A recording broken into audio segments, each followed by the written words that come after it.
রোজা জাহান্নাম থেকে বাঁচার ঢাল, যতক্ষণ এটাকে ছিদ্র করা না হবে। রোজা নামক ঢাল দুটি অপরাধে ছিদ্র হয়, গীবত, মিথ্যা। আশ্চর্যের বিষয় হলো, বলেন, গীবত এবং মিথ্যা এই দুটি অপরাধ জিহ্বা দিয়ে সংগঠিত হয়। অতএব আজকে থেকেই জিহ্বায় তালা মারতে হবে। আবার বলি, জাহান্নাম থেকে মুক্ত হয়ে কোথায় যাব? জান্নাতে। সামনে কি মাস? রমজানের রোজা জাহান্নাম থেকে বাঁচার ঢাল। কি না করলে ছিদ্র। ছিদ্র হয় কয় অপরাধে? কি কি? মিথ্যা, গীবত। মিথ্যা গীবত হয় কি দিয়ে? জিহ্বা দিয়ে। তিরমিজির হাদিস, উকবা ইবনে আমির রাদিয়াল্লাহু তাআলা রাসূল সাল্লাল্লাহু আলাইহি সাল্লামকে জিজ্ঞাসা করলেন, মান নাজাত, হুজুর মুক্তির উপায় কি? নবীজি বললেন, মুক্তির উপায় তিনটা। এক নাম্বার, আমসিক আলাইকা লিসানাক, তুমি তোমার জিহ্বা সংযত করবা। এক নাম্বার, এই জিহ্বা মুক্তির উপায়, এটা এক নাম্বার। জিহ্বা বিপজ্জনক, এটা মানুষকে বিপদে ফেলে। আমাদের নিকট অতীতে আমাদের দেশেও ঘটনা ঘটছে যে জিহ্বা এমন বিপদে ফেলাইছে মানুষকে, এক কথায় সাজানো সংসার তছনছ। তো এই হলো আপনার জিহ্বা, এটা ভয়ঙ্কর। দুই নাম্বার, লিয়াসাকা বাইতুকা, তোমার ঘর যেন তোমার জন্য প্রশস্ত হয়। কাজে আছেন, কাজে থাকবেন, কাজ শেষ ঘরে চলে যাবেন, আড্ডাবাজি করা যাবে না। নবীজি বললেন, তোমার ঘর যেন তোমার জন্য প্রশস্ত হয়। আপনার স্ত্রী আপনাকে ফোন দিয়েছে, আপনি কোথায়? আপনি বললেন বন্ধুদের সাথে। 6টায় বাসায় যাওয়ার কথা, 10টা বেজে গেছে, আপনি বাসায় যাবেন। 4 ঘন্টা আপনি কোথায় ছিলেন? এই জন্য নবীজি বলছেন ঘর যেন প্রশস্ত হয়। কাজে আছেন, কাজে থাকেন, কাজ নাই, ঘরে যান। নবীজি বলেন বাসায় থাকো। হুজুর আমার কাজ আছে, তো যাও কাজে যাও। হুজুর কাজ নাই, নবী বলেন বাসায় থাকো। কেন?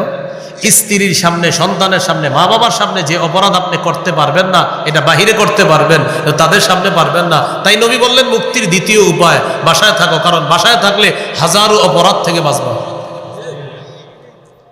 মুক্তির 3 নাম্বার উপায়, ওয়াবকি আলা খাতিআতিক, গুনাহের কথা স্মরণ করে বেশি বেশি কান্নাকাটি করো। তাহলে 1 নাম্বার বলছে জিহ্বা। আর আমরা জানলাম জিহ্বা দিয়ে গীবত শেখায়ত হয়, আর গীবত আর মিথ্যা হয়। এটা হওয়ার কারণে রোজা ছিদ্র হয়, আর রোজা ছিদ্র হইলে জাহান্নামের ঢাল আর সঠিক থাকলো না।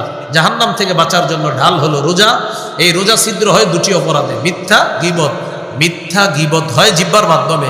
আর এই জিহ্বা, এটা হলো এমন একটা জিনিস যেটা আমাকে আপনাকে জাহান্নাম থেকে মুক্ত করতে পারে। এই জন্য জিহ্বাকে আমরা হেফাজত করি। তিরমিজির হাদিস, এই হাদিসের মধ্যে আসছে রাসূল সাল্লাল্লাহু আলাইহি সাল্লাম বলেন, ইযা আসবাহা ইবনু আদামা ফাইন্নাল আ'যাআ কুল্লাহা তুকাফফিরুল লিসান।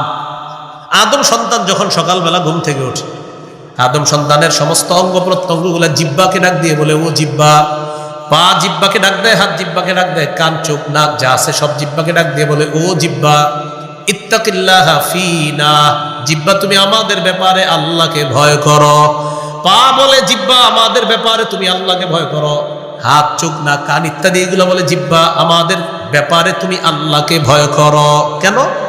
ফাইন্নামা নাহনু বিকা, আমরা তোমার মাধ্যমেই নিয়ন্ত্রিত। ও জিহ্বা, তুমি আমাদের ব্যাপারে আল্লাহকে ভয় করো, আমি তোমাদের মাধ্যমেই নিয়ন্ত্রিত।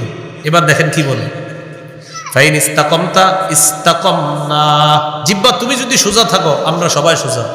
ওয়া ইন ওয়াজাজতা ইওয়াজাজনা, জিহ্বা তুমি যদি বাঁকা হয়ে যাও আমরা সব বাঁকা হয়ে যাব। তাহলে জাহান্নাম থেকে বাঁচার জন্য ঢাল হলো রোজা। রোজা ছিদ্র হয় 2 অপরাধে, গীবত, মিথ্যা। মিথ্যা গীবত হয় জিহ্বা দিয়ে। আর জিহ্বাকে বস মানে সবাই, জিহ্বাকে বস মানে সব অঙ্গ, পা বস মানে জিহ্বাকে, হাত, চোখ, নাক, কান সবাই জিহ্বাকে বস মানে। আর বলে জিহ্বা আমরা তোমার দ্বারা নিয়ন্ত্রিত, তুমি আমাদের ব্যাপারে আল্লাহকে ভয় করো। তুমি সোজা, আমরাও সোজা, তুমি বাঁকা, আমরাও বাঁকা।